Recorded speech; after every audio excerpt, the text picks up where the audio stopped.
Sean Diddy Combs. Sean Diddy Combs. Sean Diddy Combs. Treating you like a piece of meat. New allegations against Sean Diddy Combs. Diddy's assistant now giving us details. D. Woods, one of the members of Danity Kane, sharing what it was like to work for him. The day we were chosen, I was like, it's bad boy for life, baby. Why you decided to speak up now. This moment now, my truth will really be heard. The music industry has seen its fair share of controversies, but few have sent shockwaves like the allegations surrounding Sean Diddy Combs. Combs exploited women and other people for years. Guns, cell phones, and other electronics are among the items taken from the homes of music mogul Sean Diddy Combs. Once a dominant force in entertainment, Diddy now finds himself at the center of serious accusations, facing charges that have left the industry reeling. From his rise as a music mogul to the legal battles that threaten his legacy, this story is filled with twists, testimonies, and a reckoning that no one saw coming. Sean Diddy Combs, this one has so many people talking, the disgraced music mogul, facing federal racketeering, conspiracy, and trafficking charges. Recently, former Danity Kane singer D. Woods has come forward, adding her voice to the growing list of people sharing troubling experiences from their time working with Diddy. She was once part of the hit girl group formed on MTV's Making the Band. D. Woods, one of the members of Danity Kane, sharing what it was like to work for him. A reality show that promised stardom, but behind the scenes may have exposed its participants to much more than they bargained for. D. Woods describes an environment that, rather than nurturing talent, was filled with verbal abuse, psychological pressure, and an overarching sense of control. Let somebody disrespect me in ways that I never imagined, like totally disgusting, totally just grotesque, like about the different parts of my body. Looking back, the excitement of joining Bad Boy Records seemed like a dream come true for her. Making the band was more than a reality show. It was an opportunity of a lifetime. The thrill of being chosen, the rush of performing, and the chance to work with one of the biggest names in the industry, it was everything she had ever wanted. The day we were chosen, I was like, it's bad boy for life, baby. So it's in some ways a dream come true.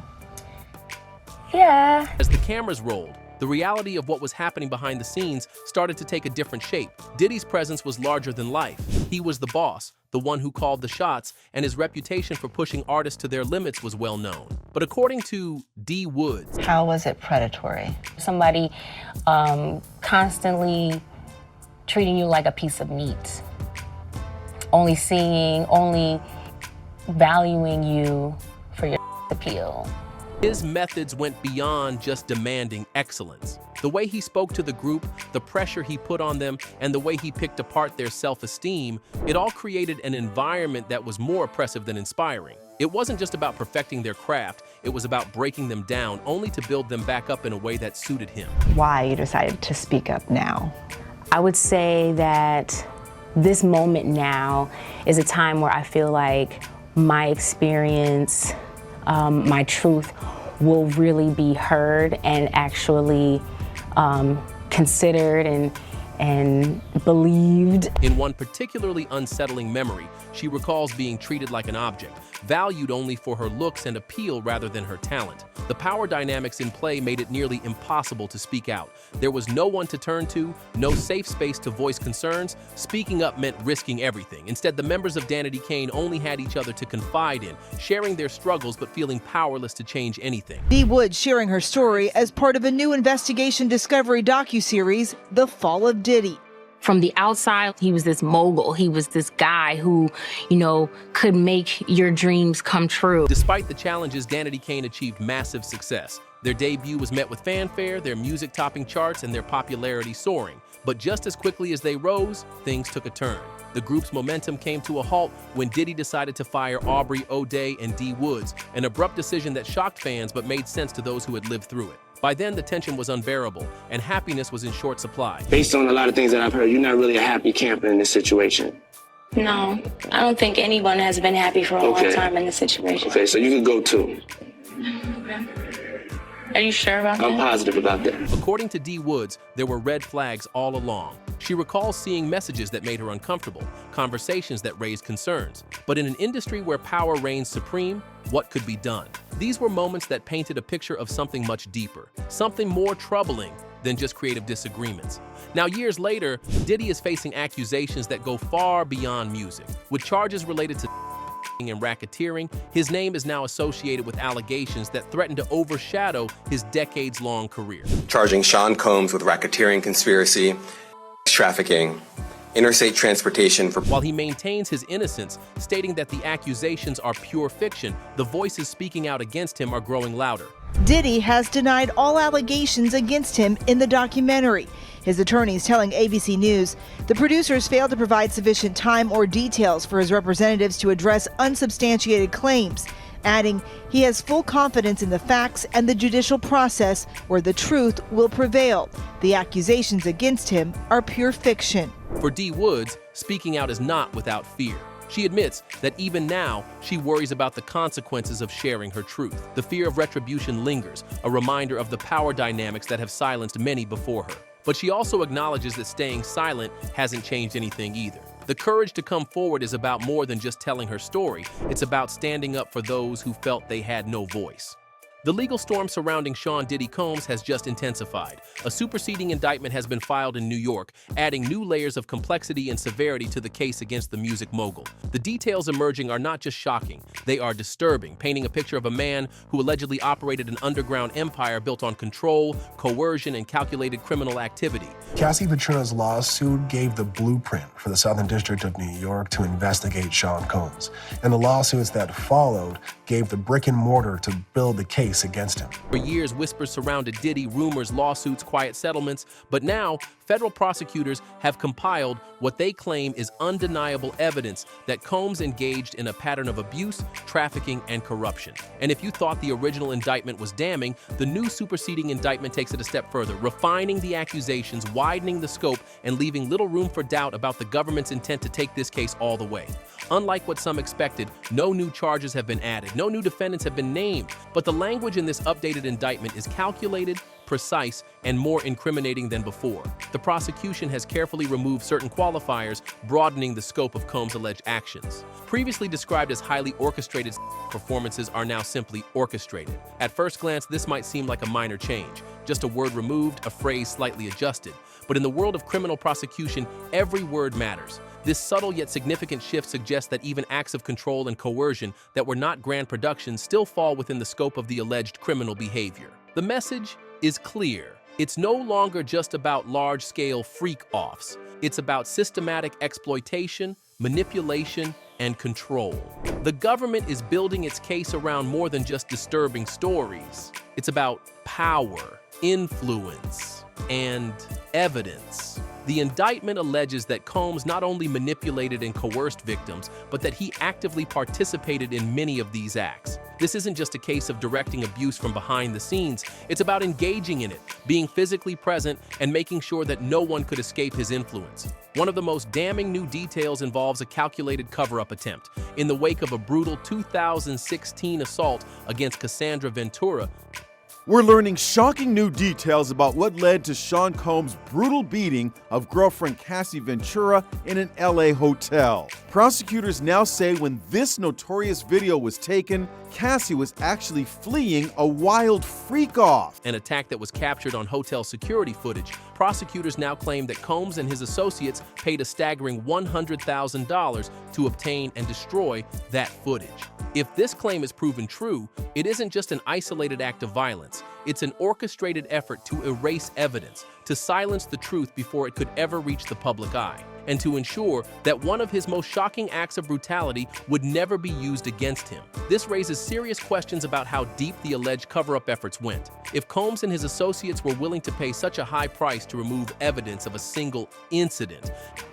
According to Cassie, the victim in that footage, in the lawsuit that she filed last year against Diddy, she claims that Diddy paid the hotel to get that footage, gave them $50,000, and problem solved. How many other incidents may have been erased or buried in the past? Think about what this means. A high-profile hotel with security cameras that are meant to protect guests and record potential crimes allegedly allowed someone to simply pay their way out of accountability. Who facilitated this transaction? Who accepted the money? Were there hotel employees involved, or was the security footage obtained through third-party intervention? More importantly, if Combs had the resources and power to make evidence vanish, what else has he potentially concealed? But this case isn't just about one victim. The indictment makes it clear. Combs allegedly used his influence to victimize multiple women. The government has now explicitly named 3 victims in connection to the charges, but it also states there are other victims. 3 new male accusers now say Sean Diddy Combs sexually assaulted them, according to civil lawsuits filed today in New York. That means this case could expand further. Could more witnesses come forward? Could more charges be added? The indictment leaves that door wide open. The phrase "other victims" suggests that the government has either uncovered additional evidence or has reason to believe that more victims exist, even if they haven't come forward yet. For many survivors of abuse, speaking out against someone as powerful as Sean Combs is an incredibly difficult decision. The fear of retaliation, whether through legal threats, financial repercussions, or public scrutiny, can be overwhelming. But the government's wording in this new indictment suggests that they believe more victims will come forward. If that happens, the case against Combs could grow even stronger. Another critical change in the superseding indictment is the timeline. Originally, the government stated that Combs' criminal enterprise began in 2008. Now, that date has been pushed back to 2004, adding 4 more years of potential criminal activity to the case. This is a massive shift. Why? Because the government claims to have evidence that his coercion, trafficking, and exploitation didn't just start in 2008, it had been ongoing for years before that. This means that any legal defenses based on statute of limitations could be significantly weakened. More importantly, it suggests that prosecutors have spoken to individuals or uncovered evidence that goes back much further than they initially believed. One name that immediately comes to mind when looking at this timeline is Andrea English. English has publicly accused Combs of grooming her into a trafficking ring, stating that her abuse began in 2004. Her lawsuit details horrific allegations of being forced into work at Diddy's notorious white parties and other exclusive events. Could she be one of the new victims prosecutors are referencing? While her name isn't explicitly mentioned, the updated timeline makes it a strong possibility. If English's accusations align with the government's claims, then prosecutors could use her testimony to illustrate a long-standing pattern of behavior. This would help counter any defense arguments that suggest Combs' actions were isolated incidents or misinterpretations of consensual relationships. The indictment also clarifies that these crimes weren't just happening in California. The new language now includes New York's criminal statutes, making it clear that Combs' alleged activities stretched across multiple states. This could have major implications for the trial, as the prosecution can now present evidence of crimes occurring in both California and New York, further solidifying their case. If the alleged crimes happened in multiple states, it strengthens the argument that this wasn't just a matter of personal misconduct, it was a fully operational criminal enterprise with national implications. And then there's the addition of a new, chilling detail, a kidnapping allegation where Combs allegedly carried a firearm. This wasn't just an accusation of coercion, it's an assertion that he physically restrained and transported victims under the threat of violence. The indictment even includes an incident where Combs allegedly dragged a victim over a balcony, an eerily specific claim that mirrors past lawsuits filed against him. If the prosecution has a witness to testify to this, it could be a devastating blow to Combs' defense. Dragging someone over a balcony isn't just a random act of aggression, it's a psychological power move. It's a way of showing dominance, of instilling fear, of making it clear that defiance will be met with life-threatening consequences. Prosecutors also emphasized Davis's numerous public confessions as damning evidence against him. Over the years, Davis has detailed his involvement in Tupac's murder in various interviews, including YouTube appearances and in his tell-all book, Compton Street Legend. These admissions, prosecutors argue, destroy Davis's credibility and any hope of proving immunity. Davis's public confessions have been a double-edged sword.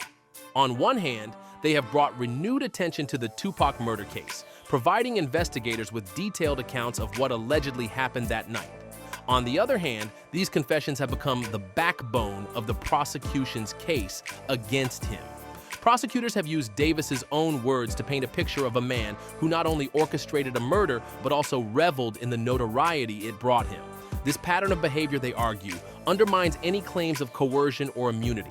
The defense's argument about immunity hinges on Davis's cooperation with law enforcement in the late 1990s and early 2000s. During this time, Davis provided information about both Tupac's murder and the broader East Coast-West Coast feud. He claims that this cooperation came with an agreement that he would not be prosecuted for any crimes he discussed. However, prosecutors argue that even if such an agreement existed, it would not apply to the charges he now faces in Nevada.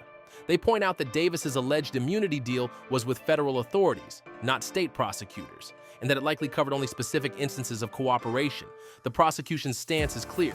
Davis's claims of immunity are baseless, and his own actions have brought him to this point. They argue that Davis has been telling on himself for years, leaving a trail of evidence that cannot be ignored. From his early interviews with law enforcement to his more recent YouTube appearances, Davis has repeatedly admitted to his involvement in Tupac's murder. These admissions, combined with the lack of evidence supporting his immunity claim, make it difficult for the defense to argue that Davis's rights have been violated. The judge in Davis's case recently ruled against his to dismiss, dealing a significant blow to the defense. The ruling found no evidence of an immunity agreement and upheld the prosecution's right to pursue charges. This decision sets the stage for what promises to be a landmark trial. As the legal battle unfolds, the focus will undoubtedly remain on Davis's allegations against P. Diddy and the broader implications for the hip-hop community. For Sean Combs, the stakes could not be higher. While he has not been formally implicated in the case, Davis's claims have put a spotlight on his past and reignited speculation about his role in the East Coast-West Coast feud. If Davis's allegations are proven true, the fallout could be catastrophic for Combs' career and reputation. However, without concrete evidence, the allegations remain just that, allegations.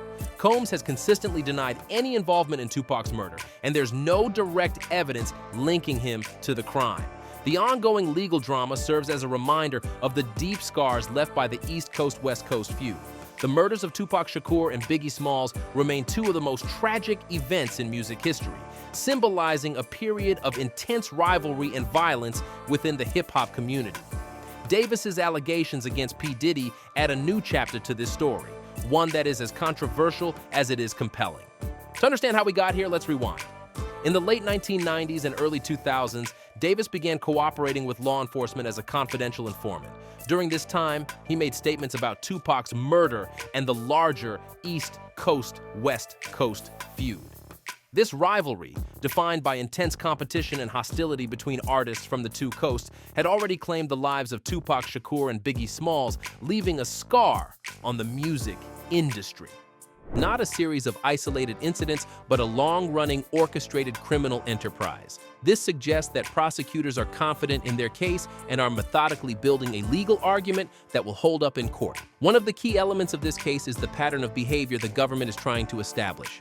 Prosecutors don't just want to prove that Combs committed specific illegal acts, they want to show that he operated a structured criminal enterprise over an extended period. By expanding the timeline and broadening the scope of the allegations, they are strengthening their argument that this was not just a few bad decisions, it was an organized, systematic exploitation of women for years. The trial is currently scheduled for May 2025, and in the months leading up to it, we can expect a series of legal maneuvers from both sides. The defense will likely push for dismissal, arguing that the case lacks concrete evidence or that the prosecution's witnesses are unreliable. They will challenge the credibility of the accusers, looking for inconsistencies in their stories or past statements that could be used to undermine their claims. Meanwhile, the prosecution will continue to gather evidence, refine their arguments, and possibly even introduce additional witnesses or evidence before the case goes to trial. If more victims come forward, it could further complicate Combs' defense strategy. The government could also use financial records, phone logs, and other digital evidence to support their claims,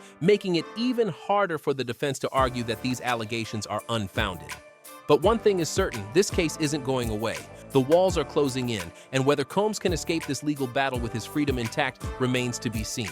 With the weight of the federal government against him, the allegations laid out in the superseding indictment paint a picture that, if proven true, will go down as one of the most shocking scandals in entertainment history. There's also the larger cultural impact to consider. The music industry has long been plagued by allegations of abuse, exploitation, and misconduct by powerful men. While the Now Me Too movement brought significant attention to these issues in Hollywood, the music industry has largely avoided the same level of scrutiny until now. If Combs is convicted, it could signal a broader reckoning within the industry, forcing other powerful figures to face consequences for their actions. At the same time, a not guilty verdict or a scenario where Combs manages to settle or evade the most serious charges could reinforce the idea that wealth and influence can shield individuals from accountability. Many are watching this case closely, not just for its legal implications, but for what it says about power dynamics in the entertainment world. The countdown to trial has begun. The question now is, will justice be served, or will Diddy find a way to beat the charges and walk away unscathed? Time will tell, but one thing is clear, this story is far from over. The world is watching, and as more details emerge, one thing is certain.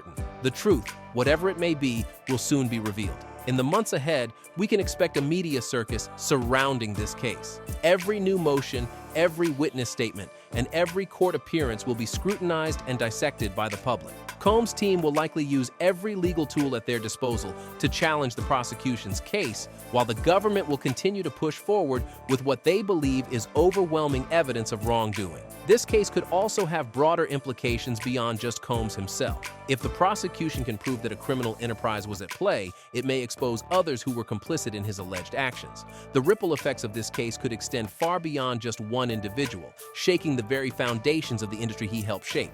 No matter the outcome, this case is poised to be one of the defining legal battles of the decade. The allegations are too serious, the stakes too high, and the players involved too powerful for this to quietly fade away. The entertainment industry, legal experts, and the public at large are all waiting to see how this unfolds. As more revelations come to light, one thing is certain: this case is far from over. It's only just beginning.